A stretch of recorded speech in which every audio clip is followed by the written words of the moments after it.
Bonjour. Alors aujourd'hui donc je vais revenir un petit peu sur les définitions. Eh bien, je vais revenir sur, si vous voulez, la définition de la différentielle réelle, la différentielle virtuelle, le déplacement réel, le déplacement virtuel. On va définir par la suite le travail, etc. Bien. Alors, je vais revenir sur la définition, si vous voulez, de la différentielle réelle. Alors, si vous avez une fonction f, donc on l'a déjà défini. J'ai une fonction f, fonction de QI et du temps. Ça, c'est une fonction qui est fonction de QI et du temps. Alors, les QI, c'est-à-dire que la fonction est fonction de Q1, Q2, Q3, etc. jusqu'à n. C'est une notation, hein, c'est une notation I allant de 1 jusqu'à n. N, c'est le degré de liberté de votre système par la suite. Donc, pour l'instant, on a une fonction f qui dépend de Qn indice n variable. Alors, la différentielle des deux f est égale, si vous voulez, c'est df sur dqi, bien dqj, plus df sur dt, dt, bien sûr, il faut que je somme sur les j allant à 1 à n parce que on a q indice, qn paramètres que vous avez ici. Ça, c'est la différentielle. Ça, c'est la différentielle. Je rappelle, hein, différentielle réelle. Alors, la différentielle virtuelle, qu'on note delta f, c'est presque la même chose. J est égal à 1 à n, df sur dqj, mais delta qj, il n'y a pas le temps. Pourquoi? Parce que, alors, celle-ci, la différentielle réelle, ici vous avez différentielle virtuelle. Alors, je suis en train de revoir ces deux définitions. Alors, celle-ci, on l'a calculée pour un intervalle de temps dt différent de 0. On l'a calculé pour un intervalle de temps différent de 0. Tandis que celle-ci, on l'a calculé pour un temps t fixé. Alors la différence des deux choses, donc ça n'apparaît pas très bien, ça n'apparaît pas clairement, mais si vous voulez, le df, regardez, je vais l'écrire ici, hein. Le df, normalement df, si je prends par exemple justement une fonction, je prends juste une fonction de x et de t. Prenons une fonction de x et de t. Pour voir la différence entre la différentielle réelle et la différentielle virtuelle. Prenons une fonction de x et de t, une variable, et le temps. Alors, si je veux calculer le df de x, c'est df sur dx plus le df sur dt, df sur dt, dt. Alors, cette différentielle-là, par définition, c'est f de x plus dx, t plus dt, moins f de x, t. La différentielle de f, c'est f de x plus dx, plus un déplacement, si vous voulez, de dx, et ici, t plus dt. Vous voyez très bien que ici, j'ai les deux. Tandis que le delta f, qui est égal à df sur dx delta x, ceci est égal à la même chose à x plus dx, mais t moins fxt. Vous voyez très bien que le dt est égal à 0. À t fixe, ça, c'est pour un intervalle de temps dt, tandis que ici, le dt est égal à 0, c'est-à-dire que vous avez ceci est calculé à l'instant t. Il y a une différence mathématique entre les deux. Alors, un exemple de calcul. Parce que j'ai pas donné d'exemple. Alors, prenons un exemple de calcul. Pour calculer ces choses-là, c'est pas difficile. Prenons par exemple une fonction de x, y et t. Pour calculer la différentielle réelle et différentielle virtuelle. J'ai par exemple f de x et de t, supposons que est égal à f de xt est égal à x, y, t. Voilà. C'est un produit de x, y, t. Alors le df, est égal df sur dx, df sur dx, dx, plus le df sur dy, dy, et plus le df sur dt, dt. Alors, le df sur dx, je vais calculer ceci par rapport à x. Je vais calculer la dérivée de, si vous voulez, la différentielle par rapport à x. Alors, le df sur dx par rapport à x est égal, cette chose-là, le df sur dx, est égal à yt. X, c'est la variable. Et après, j'ai mon dx. Plus, ici, la variable, c'est y. Le df sur dy, c'est xt. Plus xt, et j'ai le dy. Plus, et si je prends comme variable le temps, j'aurai donc df sur dt, c'est xy. C'est xy, pardon, c'est xy dt. Tandis que delta f, la différentielle virtuelle de f, c'est exactement la même chose, df sur dx, dx plus df sur dy, dy, mais il n'y a pas le df sur dt. Vous allez avoir df, c'est la même chose, même delta x, plus df sur dy, delta y, mais sans le dt. D'accord? Vous allez avoir le df sur dx, c'est la même chose qu'ici, c'est yt, d'accord? Mais delta x, plus ceci, c'est le df sur dy, donc c'est xt, et delta y. Ça, c'est delta f. Vous voyez très bien que ces deux choses sont différentes. Hein? La différence est ici. Ça, c'est l'intervalle de temps dt pour un intervalle de temps dt différent de 0. Et ça, c'est pour un intervalle de temps t fixé. D'accord?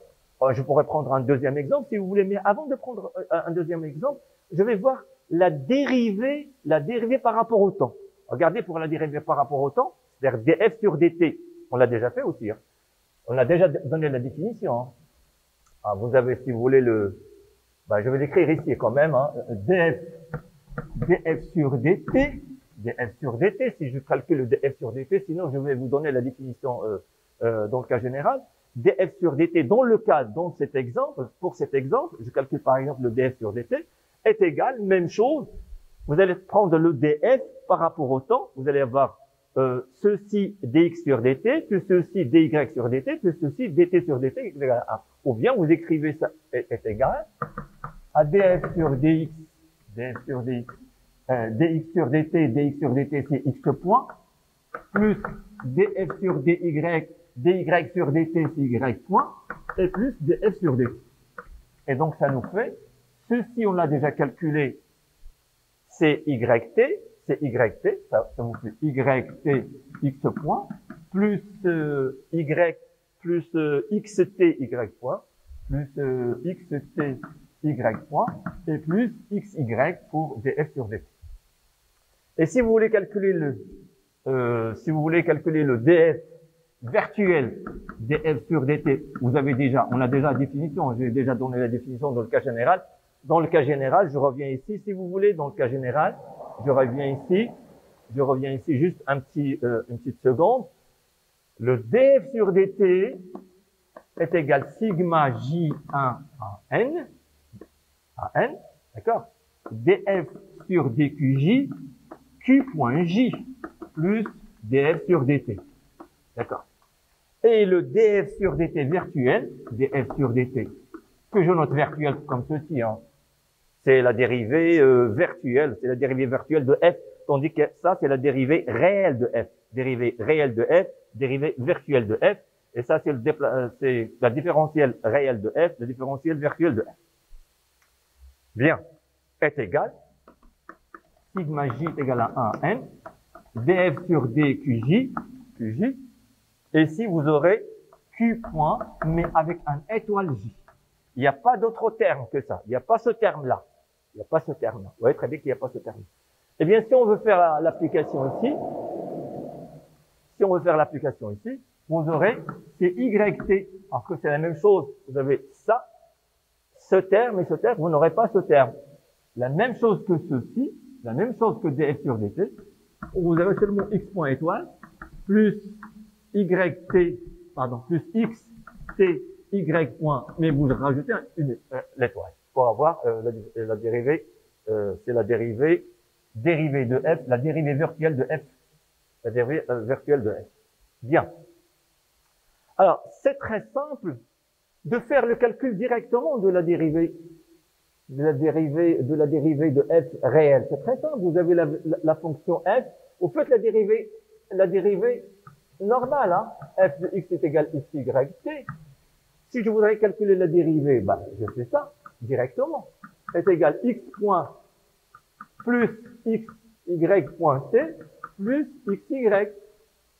Ça, c'est la dérivée réelle. Et si je voudrais passer de la dérivée réelle à la dérivée virtuelle, eh bien, je vais avoir df sur dt étoile est égal à yt x point étoile plus xt y point étoile. Je ne regarde que ces termes-là, là où il y a la dérivée. Point. Là, j'ai pas de variable point, j'ai pas de vitesse, si vous voulez, de vitesse, donc je passerai directement comme ceci. Vous allez vérifier que vous aurez la même chose. Bien. Alors, on revient donc sur le travail. Je pourrais vous donner un deuxième exemple si vous voulez, mais c'est pas tellement intéressant, c'est la même chose.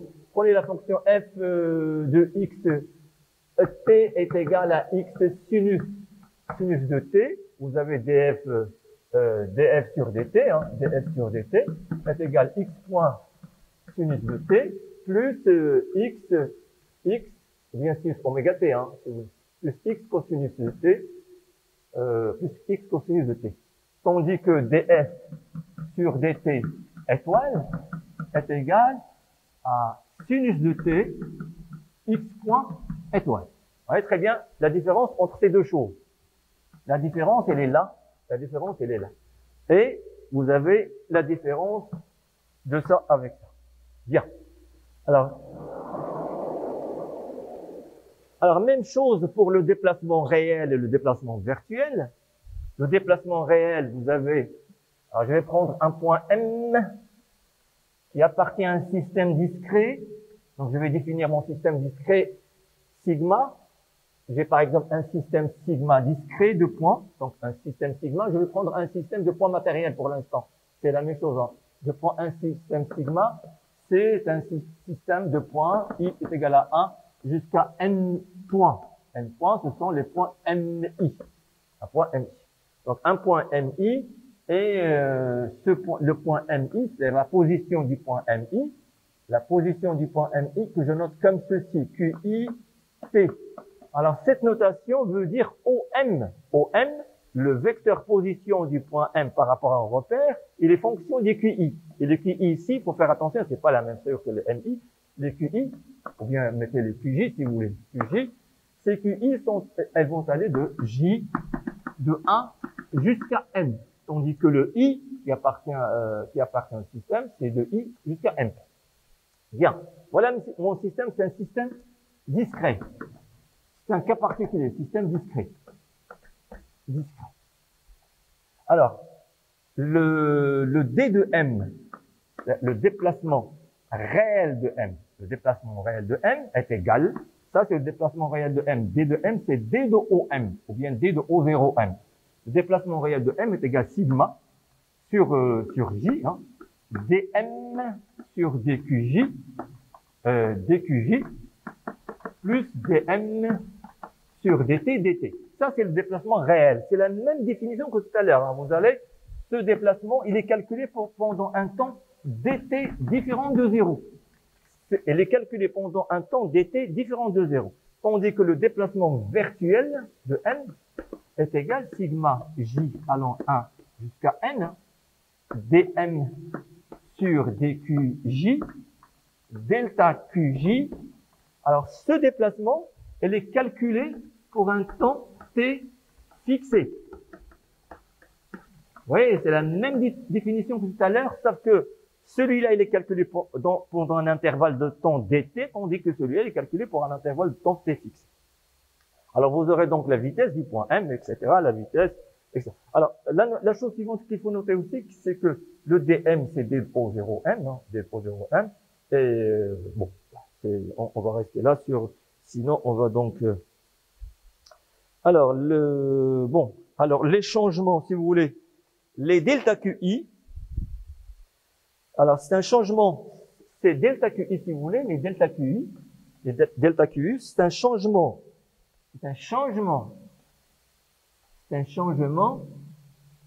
infinitésimal,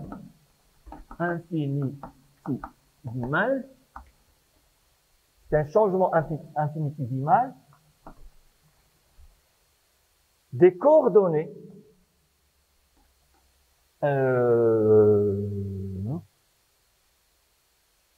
de position, des coordonnées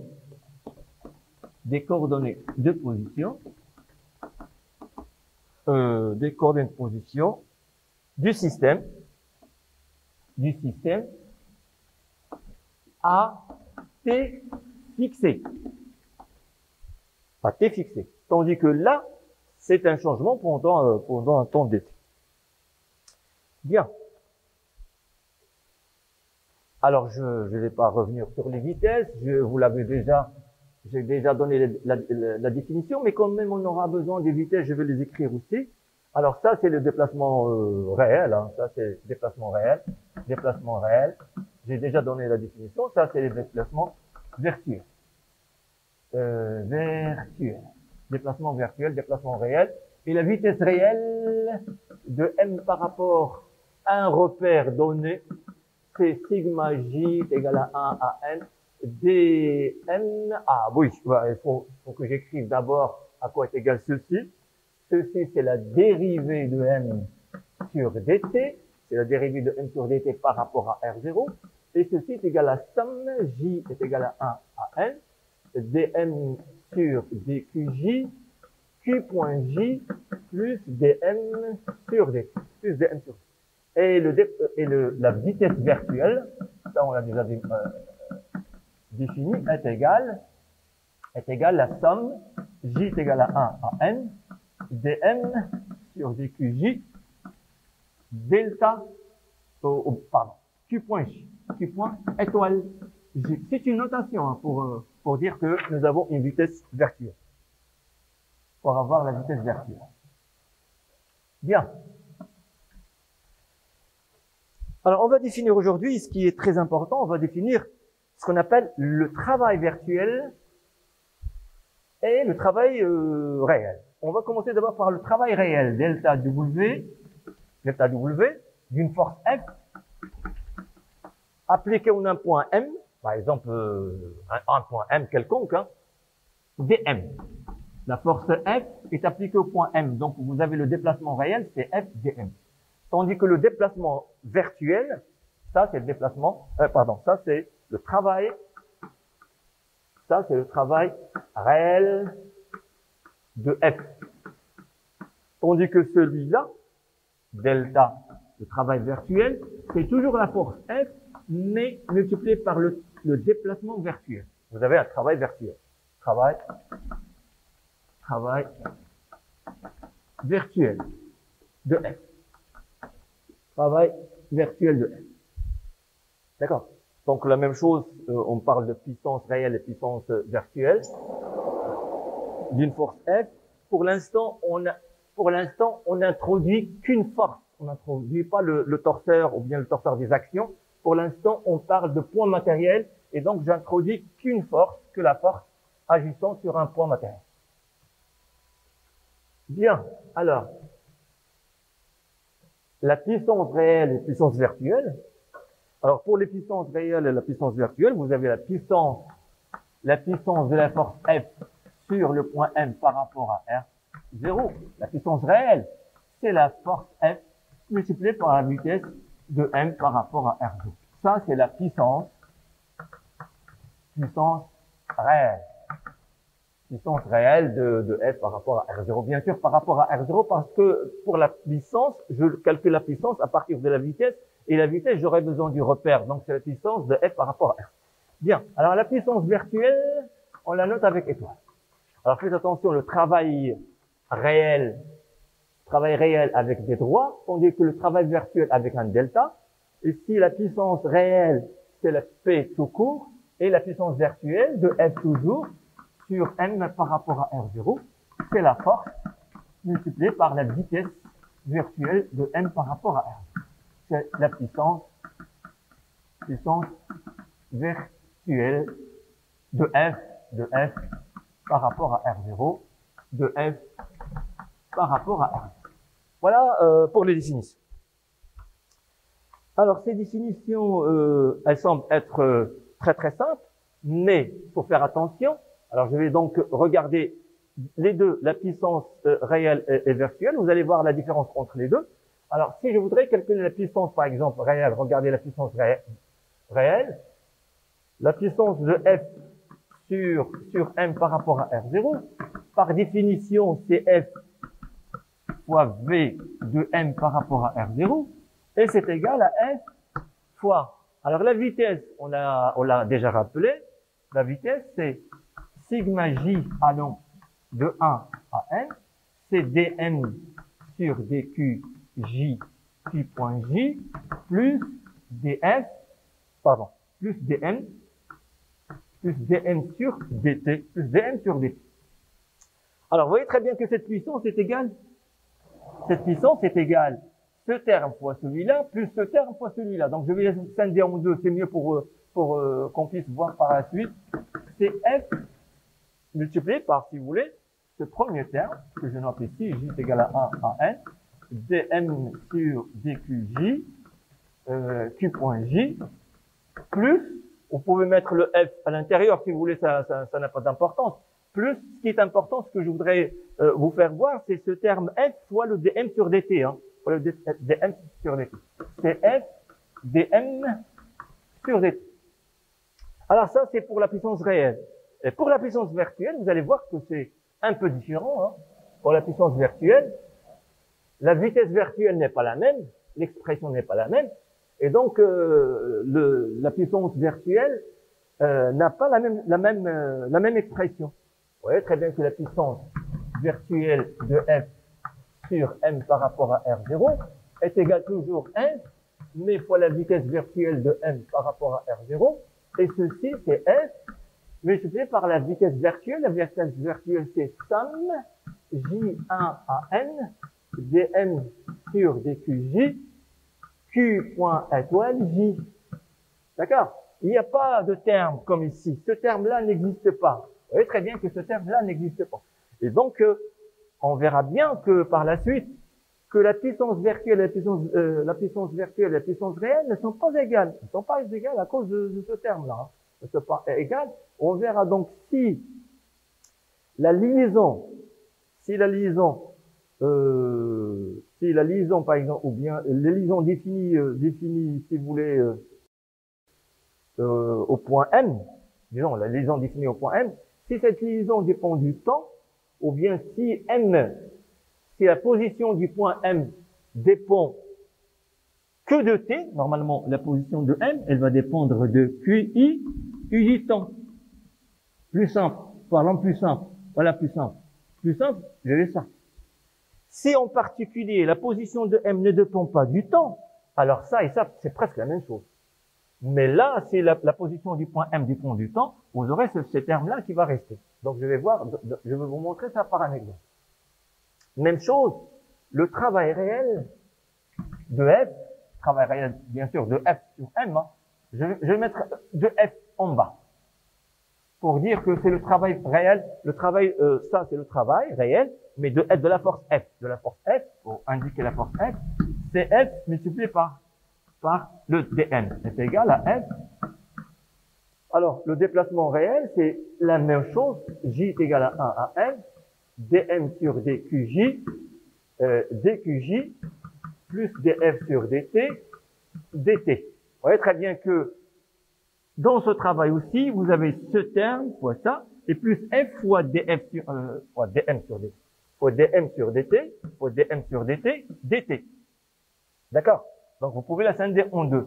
Tandis que le travail virtuel de f est égal à f, déplacement virtuel du point M, ça nous fait f, même chose presque, c'est f, sigma j allant 1 à n, dm sur dqj, delta qj.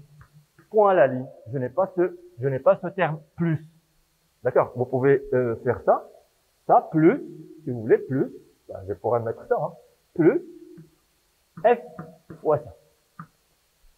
F fois ça, plus f plus f fois dm sur dt dt. Vous voyez très bien que il y a cette différence, hein. Il y a une différence entre les deux expressions. Eh bien, je vais donner un exemple, hein. Rapidement, je donnerai un exemple. Alors, voilà l'exemple que je vais donner. Alors, c'est un exemple qu'on donne chaque année. Alors, cette année, on va l'exprimer autrement. Voilà un exemple. De toute façon, on peut le dire rapidement, mais de toute façon, je vais prendre un exemple, c'est mieux. Voilà un exemple. Pour faire apparaître aussi la liaison. La liaison. Je prends un exemple. Les liaisons qui dépendent du temps. Alors, je vais définir, par exemple, voilà, l'axe x0, y0, O0, et j'ai une tige dont l'extrémité, une des extrémités, reste sur l'axe y, et l'autre extrémité, elle fait un angle alpha. D'accord? J'ai une tige qui se déplace.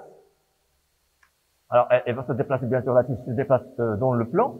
Alors, de sorte que le point A, il va rester sur l'axe du Y. Et la tige, donc, elle va monter et descendre comme ceci, tant que l'angle alpha varie, c'est un constant. L'angle alpha, il est constant. D'accord? Alors, je prendrai ceci, une fonction du temps, n'importe quelle fonction de temps. Prenez n'importe quelle fonction du temps. Je vais prendre, par exemple, la distance O0A est égale, par exemple, à sinus oméga t. Supposons que la distance O0A est égale à sinus. C'est une fonction du temps qui est égale à sinus oméga t. N'importe quelle fonction du temps. Cette fonction du temps va introduire ce qu'on appelle les liaisons qui dépendent du temps. Alors, et en plus, j'ai un point matériel qui se déplace, un point matériel n qui se déplace sur la tige. D'accord? Alors, si vous voulez le point matériel, donc si on revient aux liaisons, le point matériel pour repérer la position du point matériel dans le plan, donc le point matériel n, pour repérer sa position dans le plan, eh bien, j'aurai besoin de 2 coordonnées, parce que je suis dans le plan. De 2 coordonnées. Dans l'espace, j'en aurai 3, mais dans le plan, j'en aurai besoin de 2. Les 2 coordonnées, ce sont par exemple, au départ, vous pouvez prendre par exemple la coordonnée x et la coordonnée y. Par exemple, au départ, hein, et la coordonnée y. D'accord? X, y. Ça, c'est x, donc ça, c'est y. Donc, au départ, je pourrais prendre x, y. Mais est-ce que j'ai besoin des 2 coordonnées ou bien j'en ai besoin de une? Est-ce qu'il existe des liaisons ou pas? Alors, regardez, on peut trouver, bien sûr, on peut montrer qu'il existe une liaison. Et cette liaison, on va montrer qu'elle dépend du temps plus.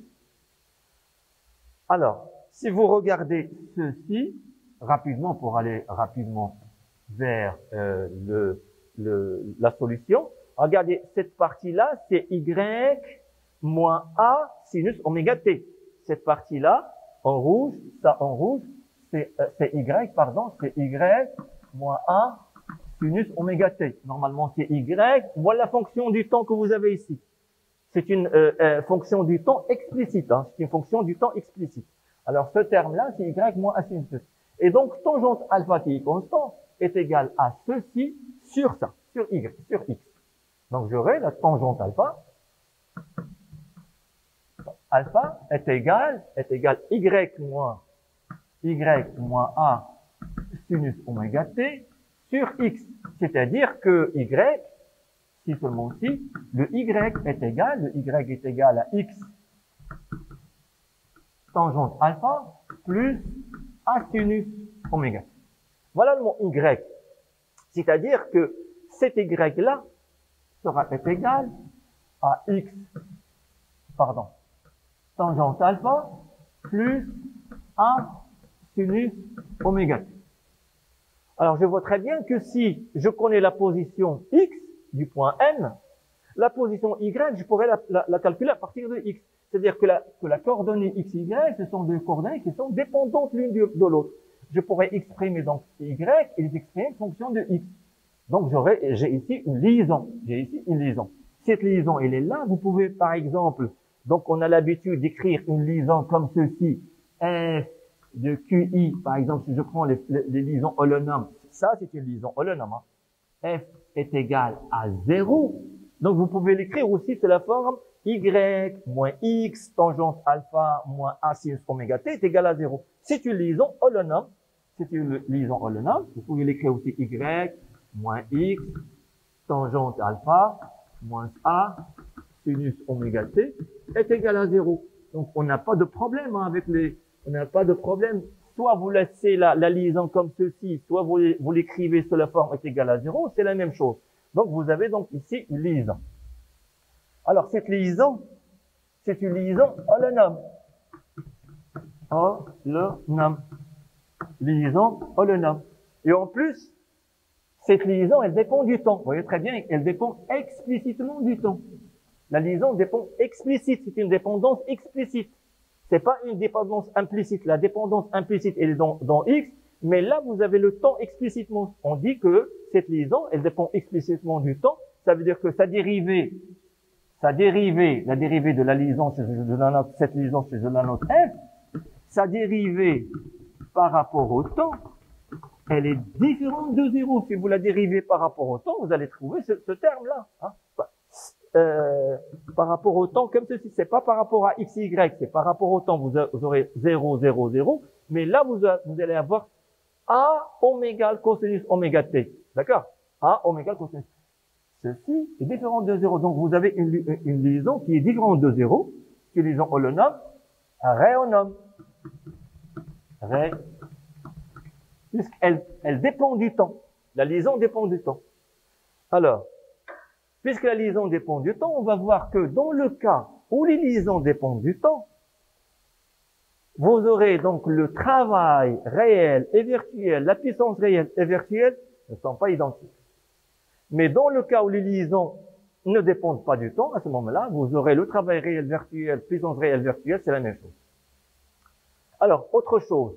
Déjà, donc, puisqu'on a donc ici une liaison, j'aurai donc le degré de liberté sera 2 moins 1 est égal à 1. J'aurai donc un seul degré de liberté. Soit x, je prendrai par exemple x, hein, si je veux par exemple étudier ce problème. Là, je pourrais par exemple prendre x. Mais, je voudrais par exemple faire la chose suivante. C'est un exemple qui va nous donner beaucoup de relations qu'on va donc voir tout de suite. Regardez, je vais faire la chose suivante. Et puisque j'ai un seul paramètre, je vais pas choisir le x comme paramètre de position. Je vais pas étudier mon problème fonction de x. Je vais changer de paramètre. Je vais prendre ceci comme paramètre. La position du point M sur la tige. Le point M, il se déplace, lui, le point M, il se déplace sur la tige. C'est-à-dire que vous avez x fonction du temps, n'oubliez pas. Et vous avez le y, c'est fonction du temps, mais implicite. Et là, vous avez ceci, c'est un temps explicite, hein, explicite. Le point M se déplace. Ah bah, je vais supposer que mon point M se déplace sur le plan de manière qu'il n'y a pas de frottement. Supposons qu'il n'y a pas de frottement. S'il n'y a pas de frottement, si je suppose qu'il n'y a pas de frottement, hein, si le point M se déplace sur la tige sans frottement, j'aurai donc la réaction de l'axe sur le point M, que je note R, sera perpendiculaire à l'axe. Hein. Donc, je suis en train ici d'aller vers le calcul de la puissance ou bien du travail virtuel réel de R, par exemple. Si vous voulez, de R en particulier. Pourquoi R? Je vais la donner comme exemple parce que j'en aurai besoin par la suite. Eh bien, déjà, si je pose comme paramètre, ou bien je fais un changement pour étudier mon système à l'aide de R au lieu de X, parce que ce X, c'est pas utile, hein. C'est pas très utile. Je prendrai par exemple R. À ce moment-là, j'aurai AM. Je pourrais mettre ceci, c'est mon vecteur ER. Et là, j'aurai par exemple mon vecteur E alpha, bien que je vais l'appeler E alpha, mais faites attention, le alpha, il est constant. C'est-à-dire que le ER, il garde toujours sa direction, le alpha, il garde toujours sa direction, il garde toujours la même direction. Alors, j'aurai donc le AM, mon AM sera égal à RER. Et O0n est égal à O0A plus AM. O0A plus AM, ça fait A sinus oméga t. C'est une fonction du temps. Je pourrais la créer x0, x0, x, y0, y0, y0, plus AM, c'est R, ER. Bien, encore un petit changement. Je vais donc projeter le tout sur la base ER, E alpha. Voilà mon E alpha. Et là, je vais avoir mon alpha. D'accord? Eh bien, Y0 est égal cosinus alpha E alpha plus sinus alpha ER. Donc, Y0, c'est cosinus alpha E alpha plus sinus alpha. Alors, Y0 avec Y0 est égal cosinus alpha E alpha, pardon, plus sinus alpha ER. J'aurai donc O0n est égal. Alors, je fais ça exprès, hein, je fais ça exprès parce que j'en aurai besoin par la suite. C'est A sinus oméga t sur A. Pardon. Bon, ben, je vais la laisser quand même. Sur E alpha, fois le cosinus de alpha. Et là, j'aurai A sinus oméga t, sinus alpha, plus R. Voilà mon OM dans la base de R, E alpha, Z0, il est perpendiculaire, hein. Z0, vous avez, c'est vers vous, Z0, c'est vers vous, donc vous aurez un 0, ben je pourrais le remettre, hein. Je pourrais remettre mon 0, ici. Voilà, je suis dans la base de R.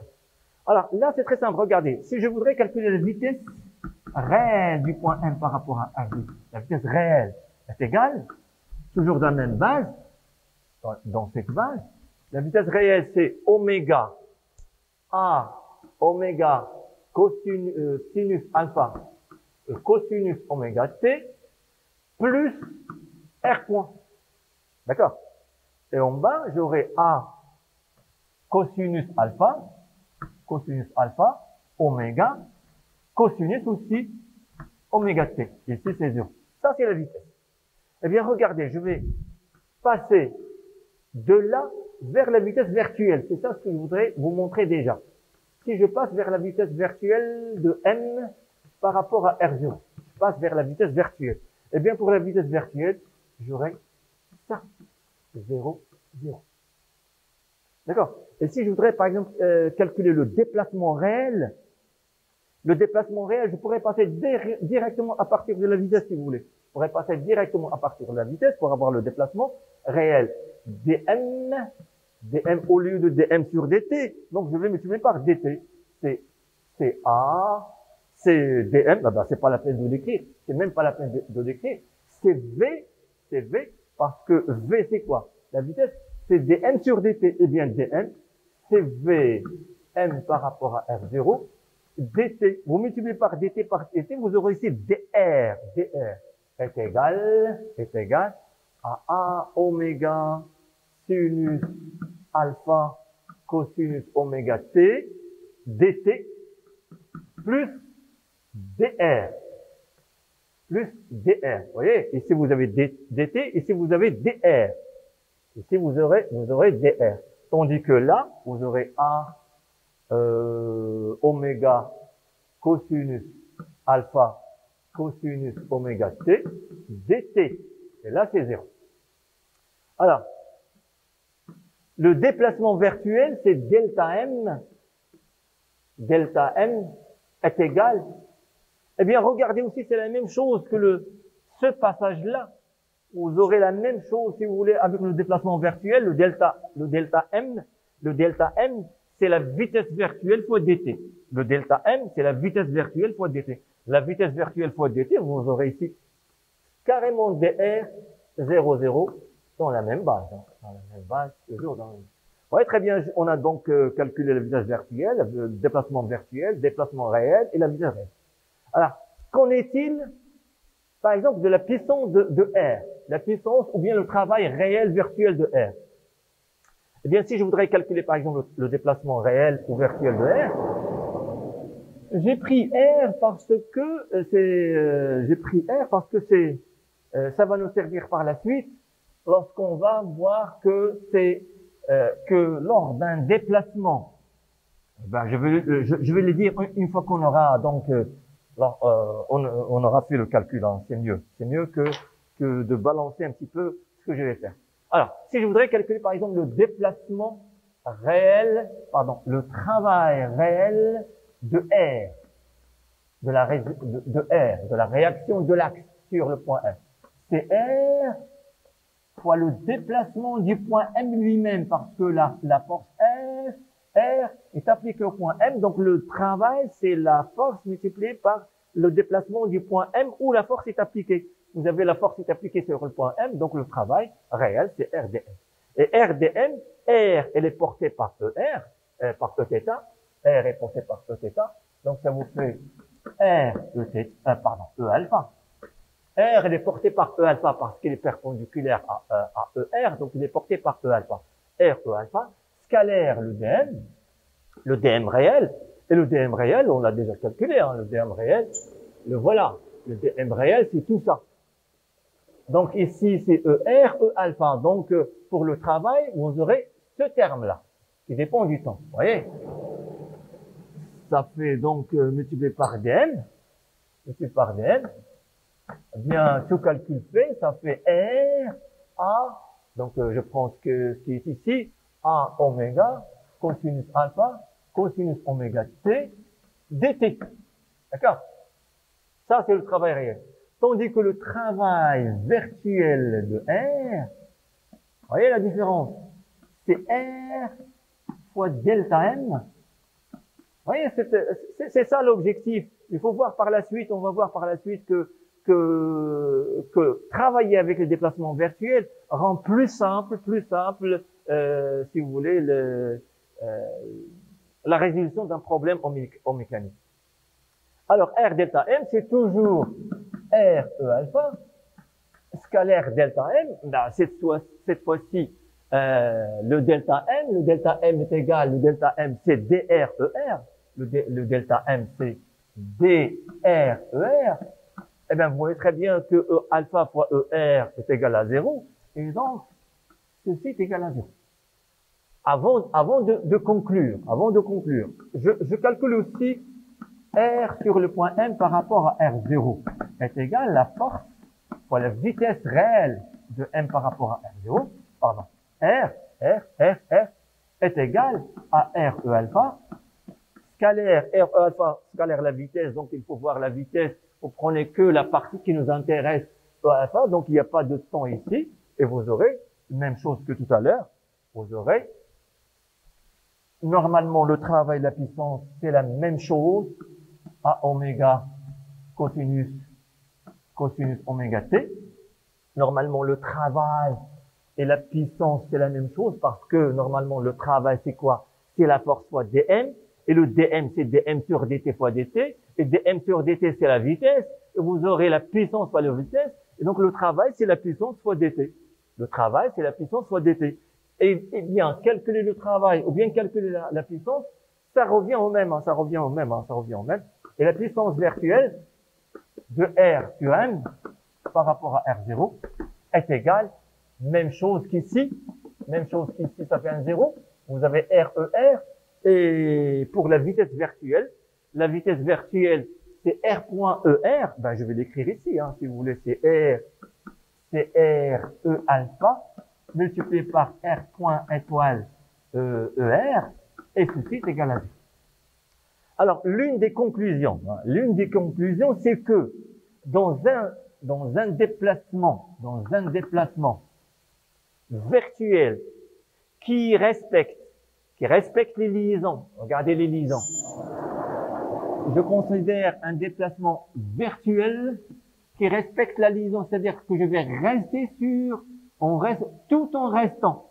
Un déplacement virtuel qui respecte cette liaison, c'est un déplacement qui va respecter la liaison, c'est-à-dire que tout en restant sur la tige, je considère un déplacement qui va rester sur la tige, le point M reste sur la tige, j'aurai j'aurai le travail est égal à 0 et la puissance aussi est égale à 0. Le travail virtuel des forces des liaisons, lorsque je prends un déplacement virtuel compatible avec la liaison, qui ne viole pas la liaison, qui ne casse pas la liaison, ce travail sera nul et cette puissance sera nulle.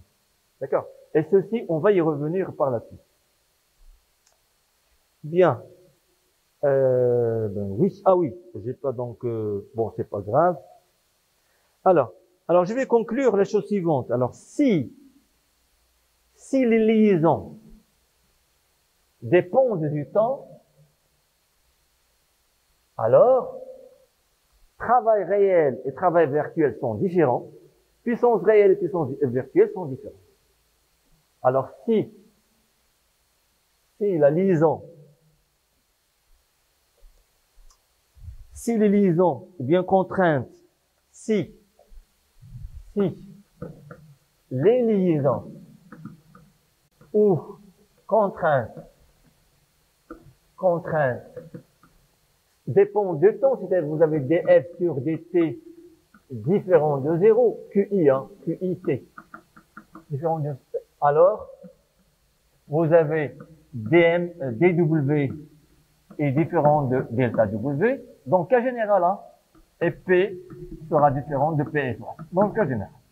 Dans le cas général, je n'ai pas spécifié, c'est une force, n'importe. C'est un travail sur un système, que le système soit discret, fait de solide, etc. Ça n'a pas de, ça reste vrai, ça reste. Bien, on va donc passer, je sais pas, on est arrivé, bon, voilà, bon, c'est pas un problème. Je vais changer un petit peu. Et je vais vous donner aussi changer. Pourquoi? Parce que normalement, lorsqu'on traite lorsqu'on fait des problèmes de la mécanique analytique, on n'a pas seulement des points matériels. Et donc, on a des solides, on a des systèmes de solides. Et lorsqu'on a des systèmes de solides, on est obligé donc de travailler avec les torseurs des vitesses. Alors, je vais donc vous donner, ou bien donc on va laisser ça. Soit que je vous donne ça maintenant, soit je vous le donne après avoir établi le principe des travaux et des puissances virtuelles. Bon, je ne sais pas combien il nous reste de temps. Est-ce que c'est 5? Non. Bon, très bien. On s'arrête et on reprend par la suite. On n'a pas le temps.